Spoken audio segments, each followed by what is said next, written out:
Salut, moi c'est Raph, 19 ans. Et cette semaine, j'avais aucune idée de quoi filmer, alors je me suis dit qu'on allait juste blablater. Blablater de quoi? Un peu tout ce qui se passe en ce moment. Et en même temps, je peux pas vous parler du déménagement, des préparatifs, etc. parce que j'ai une série à propos de ça, la prochaine vidéo sort la semaine prochaine. Est-ce que j'ai envie de tout vous spoiler? Pas vraiment. Mais vous avez le spoil de mes nouvelles lunettes. Donc voilà. Mais je vais quand même vous parler du stress que c'est. Parce que, mon Dieu, que c'est stressant. Tout le monde réalise en fait que je pars bientôt. Parce que c'est vrai, je pars bientôt. Et moi, j'ai pas réalisé. Je fais ma vie. Et en fait, je pars bientôt. Et vous savez, c'est ce truc de demain, je vais voir des potes à moi dont je suis assez proche. Parce que ils sont en couple et lui part demain, enfin après-demain du coup, en Nouvelle-Zélande pour plus d'une semaine. Et du coup, bah, quand il va revenir, il me restera une semaine, moins d'une semaine. J'ai la flemme de calculer. Mais il me restera pas longtemps avant de partir. Et du coup, bah, on n'est pas sûr de pouvoir se revoir dans ce délai-là parce qu'il faudra que je fasse les préparatifs, etc. Et du coup, c'est sûrement la dernière fois qu'on se voit demain. Et mon cerveau n'imprime pas, c'est-à-dire que lui a pensé et s'est dit Raph part à peu près à ce moment-là, moi je pars en Nouvelle-Zélande pour 9 jours, blablabla, blablabla. Et du coup, lui s'est dit il faut que je voie Raph maintenant si je veux la voir avant son départ. Et moi, je plane, je plane au-dessus de tout ça. Parce que j'arrive pas à réaliser en fait, vu que je suis toujours dans ma chambre, toujours chez moi, que je vais pas au travail, que je vais pas machin, je passe mes journées comme avant que je trouve un job, comme quand j'étais au plus bas de ma dépression, comme limite comme avant que j'ai mon permis. Et encore non parce que j'utilise la voiture régulièrement, mais pour moi c'est comme pendant le confinement, si vous voulez. Parce que du moment où il y a eu le confinement, jusque avant que je trouve un travail, mes journées c'était toutes les mêmes. J'étais à la maison toute la journée, je faisais rien de mes journées, je traînais en pyjama, ma mère est à la maison toute la journée, je parlais un peu avec ma mère, et voilà quoi. Je traînais sur mon téléphone H24.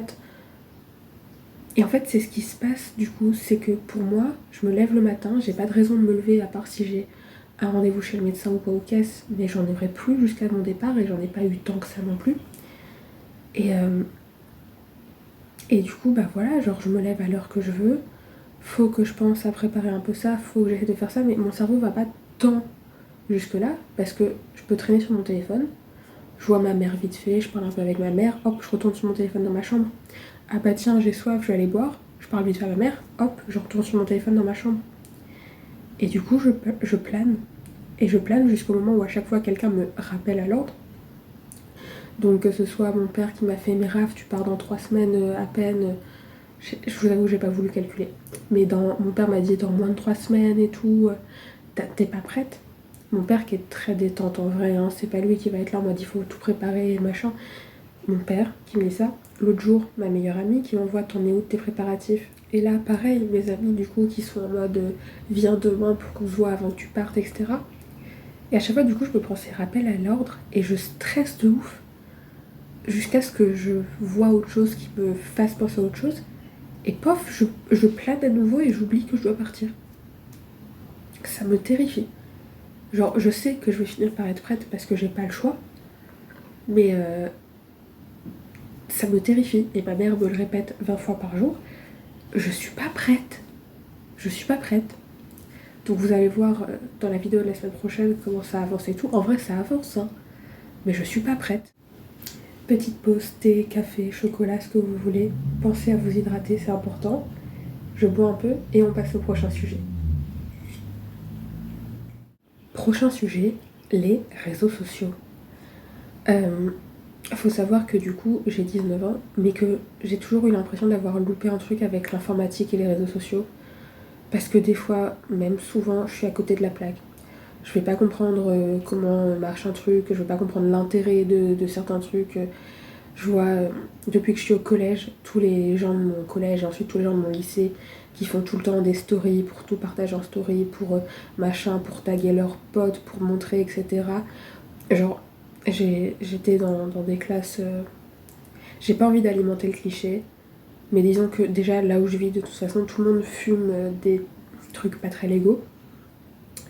Et j'étais dans des classes où particulièrement. Et genre, ils faisaient des stories avec ça. Et moi, tout ce que je voyais, c'est un flic tombe là-dessus, un fils de flic qui t'aime pas tombe là-dessus, un fils de pas flic, hein, qui t'aime pas tombe là-dessus et le partage au flic et t'es dans la sauce. Tes profs tombent là-dessus, t'es dans la sauce. Pourquoi tu vas partager les trucs illégaux que tu fais en story? Donc, j'ai toujours été en décalage et j'ai toujours eu du mal à comprendre certains trucs parce que du coup, je suivais pas les trends, je suivais pas le mode, ce que tout le monde faisait, je suivais pas machin, et du coup, arrivé le moment où j'avais besoin de me servir d'une fonctionnalité, j'étais en mode comment ça marche? Donc, je suis une grand-mère. Mais du coup, enfin, je comprends pas ce qui se passe avec mon algorithme TikTok en ce moment. Et je n'arrive pas à savoir si c'est moi qui ai fait une connerie ou si c'est la merde pour tout le monde en ce moment. Mais il me montre des tonnes de TikTok qui n'ont rien à voir avec ce que j'aime. Et j'ai beau les swiper sans le plus vite possible et tout, mettre pas intéressé, machin, ça n'a aucun sens. On me met des TikTok à 0 like, 0 commentaire ni rien, d'une personne lambda, je sais pas où dans le monde, qui juste se filme pour me montrer sa nouvelle paire de chaussures ou j'en sais rien. On me met des annonces pour acheter des t-shirts ou des je sais pas quoi. Pourquoi? Pourquoi? Enfin, je veux dire, il y a des trucs qui m'intéressent pas, mais je comprends d'où ils viennent. Mais ça, je ne comprends pas. Du coup, c'est super triste parce que je passe toujours des heures sur TikTok, mais des heures où je suis frustrée. Parce que du coup, j'arrête pas de swiper, m'être pas intéressée, voir des trucs qui m'intéressent pas. Tomber sur une vidéo lambda où je fais ah bah qu'est-ce qui se passe sur machin. Pas de ça, mais par exemple, je suis tombée sur une vidéo de quelqu'un, d'une DoorDash, là, vous savez, c'est pas le mot du tout. C'est pas du tout le mot, ça c'est celle des ports d'entrée. Les caméras de voiture, je trouve plus le mot. Qui filmait un accident et tout, et j'ai regardé en mode what the fuck, qu'est-ce qui se passe, est-ce que la personne va bien et tout. Depuis, j'en ai 1 milliard, ça c'est de ma faute, mais laissez-moi tranquille. Et plus ça va, plus j'ai des trucs qui m'intéressent pas, et du coup je passe mon temps à swiper en mode pas intéressé, pas intéressé, pas intéressé. Je swipe le plus vite possible, je swipe le plus vite possible et tout. Et si ça continue, en fait, je vais devoir vraiment passer des heures à essayer de supprimer mon historique de vidéos, machin, regarder exprès que des trucs qui m'intéressent vraiment. Mais j'ai pas que ça à faire. Enfin, genre, techniquement, si. Mais non, parce que je dois préparer mon déménagement. Mais admettons, l'algorithme, il faut quoi avant? Et je vous promets qu'avant, mon algorithme fonctionnait vraiment bien. Genre, il y a même des trucs qui sont tombés dans mon algorithme sans que j'aille les rechercher et qui me correspondaient totalement. Enfin, je pense que tout le monde connaît l'algorithme TikTok, normalement. Il te connaît vraiment. Mais en ce moment, là, ça doit faire une petite semaine, je pense. Je n'en peux plus. Je n'en peux plus. Mais vraiment, ça me fatigue. Voilà. Donc si quelqu'un a le même problème, bienvenue au club. Dites-moi que je ne suis pas seule. Et si je suis seule, je sais pas ce que j'ai foutu. Mais ça me saoule. Autre sujet très fun. Normalement, je mettrai un trigger warning au début de la vidéo ou dans le titre ou j'en sais rien. Les TCA. J'ai fait une prise de sang il y a quelques jours. J'en parle vite fait dans la vidéo de la semaine prochaine, mais je parle pas des détails du tout dedans, mais j'ai fait une prise de sang. Et entre autres, j'ai mes taux de cholestérol qui sont totalement n'importe comment. Celui qui devrait être plus haut est trop bas, celui qui devrait être plus bas est trop haut. Un plaisir. Et donc mon médecin m'a dit qu'il fallait que je réduise les produits laitiers, réduise tous les produits d'origine animale, etc. Je mange extrêmement... C'est pas le mot que je voulais. Je mange énormément de produits laitiers. Et là, par exemple, je bois un latte au caramel. Et du coup, ça fait 2-3 jours que tout ce que je mange, je l'analyse, je pense, et je me sens coupable. Parce qu'en fait, je ne peux pas couper les produits animaliers de mon alimentation. Et même si j'essaie de les réduire, en fait, du coup, je mange plus. Enfin, genre, je mange du kiri quasiment tout le temps. Je peux pas finir mon repas sans un dessert, ça me rend vraiment triste et frustrée. donc je mange des yaourts quasiment tout le temps. Souvent quand on fait des courses, on s'achète un Yop pour tenir 2-3 jours. Voilà, j'aime boire des lattés. J'aime mettre de la crème dans les plats que je mange et tout, parce que souvent sinon c'est ultra sec. De toute façon on fait beaucoup de plats en sauce. Je dois réduire la charcuterie aussi, donc je peux même pas me dire je vais remplacer le fromage par autre chose, machin. Je peux pas. Et genre, du coup j'analyse tout ce que je mange et je culpabilise pour tout ce que je mange. Du coup j'ai envie de moins manger, donc je me force à pas m'écouter, etc. D'où le fait que j'ai mon café, que machin, mais le retour des pensées culpabilisantes, etc. Je pense que voilà, ceux qui connaissent. Mais c'est tellement insupportable. Et en plus, du coup, je panique de ouf parce que je sais qu'en arrivant chez mes grands-parents, ma grand-mère cuisine très gras, cuisine au beurre, cuisine des plats en sauce, nous force à manger plus que ce qu'on veut parce que c'est sa façon de prendre soin de nous en fait. Et c'est sa façon de s'alimenter aussi et machin. Mais du coup, je dois faire attention, essayer de réduire mes taux de cholestérol, machin, et essayer de perdre du poids, même si pour mon poids, je suis plutôt contente. Donc j'essaie de pas me concentrer sur mon poids, même si du coup, ma famille arrête pas de me répéter que va falloir que je fasse attention, va falloir que je me dispute avec ma grand-mère pour faire pour ce que je mange et tout, que je fasse attention parce que je vais prendre du poids, je vais manger trop de produits laitiers, je vais manger trop gras, je vais forcément prendre du poids. N'oublie pas, quand on est parti et que t'avais 7 ans, t'as pris 3 ou 4 kilos en même pas un mois parce que machin, la façon dont ta grand-mère mange, tu vas prendre du poids, il faut que tu fasses attention en arrivant là-bas, gna gna gna. C'est pas... Déjà, j'ai pas envie de me battre avec ma grand-mère, je vous avouerai. Et en plus, j'ai pas envie de me focus là-dessus. Enfin, genre, je sais pas vous, hein, mais moi, je vais revoir ma famille que j'ai pas vue depuis 10 ans, plus de 10 ans. Les grands-parents chez qui je vais, je les ai vus il y a peut-être 5 ou 6 ans pendant un mois et demi. Et c'est tout. Et sinon, c'était quand j'avais 7 ans. Mes oncles et tantes, c'était quand j'avais 7 ans. Mes autres grands-parents, c'était pareil. Eux, ils sont venus plusieurs fois et tout, mais ça fait plusieurs années. Et genre, j'ai pas envie de me disputer avec tout le monde parce que je dois pas manger ça, il y a trop de beurre, il y a trop de plats, il y a trop de machin, il y a trop de bidule. J'ai pas envie. Et vous savez, c'est non seulement j'ai pas envie de me disputer avec ma famille que j'ai pas vue depuis des années, mais j'ai pas envie de me disputer avec ma famille tout court, mais en plus, j'ai pas non plus envie de me focus là-dessus, j'ai juste envie de profiter et d'être heureuse et de passer des bons moments et de réapprendre à connaître ma famille parce que vraiment, j'ai extrêmement peur de revoir mes cousins parce que eux ils ont grandi ensemble. Et moi je vais arriver et je vais faire hey, ça fait 11 ans qu'on s'est pas vu. Je suis la seule fille de la famille, donc non seulement vous êtes super proches parce que vous avez grandi ensemble, mais en plus vous êtes super proches parce que vous êtes des mecs. Vous m'incrustez. Ça me terrifie. Vraiment ça me terrifie. Et en plus, faut que je sois là en mode ah oui non mais alors du coup je vais pas trop manger ça et puis là c'est embêtant si je me fais à manger moi-même parce que là oulala gna gna gna. J'ai pas envie, j'ai pas envie, j'aurais d'autres choses à penser, genre voilà, réussir à réapprendre à connaître ma famille, profiter, m'adapter à la vie là-bas, me concentrer sur toute l'administration et les machins et les inscriptions que je vais devoir faire et tout. Sauf que je sais très bien quand je vais penser qu'à ça. Parce qu'on me l'a répété 1 milliard de fois, qu'on va encore me le répéter 1 milliard de fois avant que je parte, que limite, à mon avis, ma mère me le redira en appel Skype ou par message, par mail ou j'en sais rien. Et je sais que de toute façon c'est trop tard, c'est ancré dans mon cerveau, je vais penser à ça. En mode, il faut que je fasse attention, oh purée je vais prendre du poids, oh purée mon cholestérol, ah c'est dangereux pour ma santé, parce qu'en plus, du coup c'est dangereux pour les problèmes de cœur.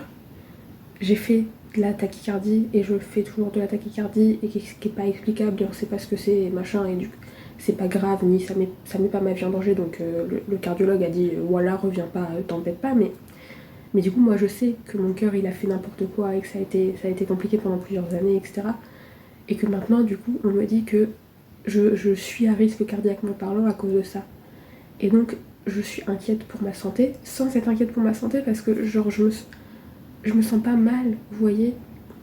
Genre jusqu'à cette prise de sang, j'étais contente avec mon physique et ma santé. Et pour une fois, je me prenais plus la tête. Mais maintenant, je me prends la tête. Parce que je sais que je pense qu'à ça et je vais penser qu'à ça pendant plusieurs mois. Et qu'est-ce que c'est chiant, purée. Qu'est-ce que c'est chiant. Je vous jure, s'il y a des jeunes parents qui tombent sur cette vidéo, faites attention avec l'alimentation et vos gosses. Pas dans le sens, faites attention à ce qu'ils mangent et machin, et qu'il faut qu'ils mangent des légumes et non. Faites attention à comment vous parlez des aliments, comment vous le laissez manger, comment vous faites des remarques sur son corps, comment vous faites des remarques sur votre corps à vous. Parce que faudra, genre, il y a plein de sujets que j'ai déjà abordés en vidéo et j'ai envie d'en faire des vidéos plus claires et plus structurées parce que toutes mes vidéos jusque-là sont... J'apprends à faire des vidéos donc c'est pas incroyable, mais genre, ma mère a toujours parlé d'elle en mal et en disant qu'elle était trop grosse, etc. Et on m'a fait des remarques quand j'étais petite que je me resservais trop et que c'était héréditaire, que je prenais trop de poids. Et on me comparait à mon frère et mon père qui prenaient pas de poids. Et on me disait Raph, tu faut pas que tu te resserves, ah bah faut pas que tu manges trop de ça, ah bah machin. L'infirmière scolaire qui faisait des remarques sur mon poids, le médecin, on m'a inscrit chez la diététicienne, on a fait ceci, on a fait cela. J'ai un rapport malsain avec la nourriture. J'ai un rapport tellement malsain avec la nourriture et à chaque fois que je pense que je m'en sors, il y a un truc qui retombe et qui fait que, genre voilà, là ça allait mieux et il y a la prise de sang qui retombe et qui fait que... Donc s'il vous plaît, faites attention. Faites tellement attention pour vos gosses parce que c'est tellement chiant. Tellement chiant de... Genre, à chaque fois que je me retrouve invitée chez des amis, que ce soit invitée chez eux pour de vrai, ou on va en soirée ensemble chez quelqu'un, ou en soirée ensemble en boîte, ou on va, j'en sais rien, je ne mange pas. Genre, à part si je reste toute la journée, genre vraiment en mode j'arrive à 8h du mat et je repars à minuit et demi, où je vais manger un petit truc à un moment, ou voilà, si je reste plusieurs jours. Éventuellement, s'il y a les parents, bah, genre si je dois me retrouver, genre des fois j'étais invitée chez des amis pour 2-3 jours, genre oui, je mangeais à table avec les parents, je suis pas non plus une psychopathe, mais du coup je mangeais en toute petite quantité. Et genre, c'est pas normal de se prendre la tête comme ça quand tu vas chez des potes. Donc faites attention, parce que je vous jure, c'est tellement fatigant. Enfin bref. Je vois que là j'en suis à plus de 20 minutes de vidéo. Je pense que la vidéo fera un petit quart d'heure. Mais le but n'était pas de faire une vidéo extrêmement longue cette semaine, juste de poster une vidéo parce que j'essaye de garder mon rythme de poster toutes les semaines. Surtout sachant qu'à mon avis en arrivant en France il n'y aura pas de vidéo pendant 1, 2, voire 3 semaines, le temps que je m'y fasse et que je trouve le temps de tourner. Enfin je sais pas encore comment ça se passera. Mais pour l'instant, tant que je peux filmer et monter et poster, je tiens à le faire. Et puis voilà, blablater un peu, vous tenir au courant et c'est tout, c'est déjà bien. Donc voilà pour la vidéo de cette semaine. La semaine prochaine, c'est encore une vidéo, je déménage en France. On aime bien cette petite série, je sais qu'il y a plusieurs personnes qui la suivent pour de vrai, qui la regardent régulièrement et je vous en remercie. Je vous remercie encore une fois d'être abonné, de me laisser des commentaires, des conseils, de mettre des likes à mes vidéos. Je vous en suis vraiment reconnaissante. J'espère que voilà, je vous aurai un peu occupé en cette journée. Et puis en attendant la semaine prochaine, bye bye.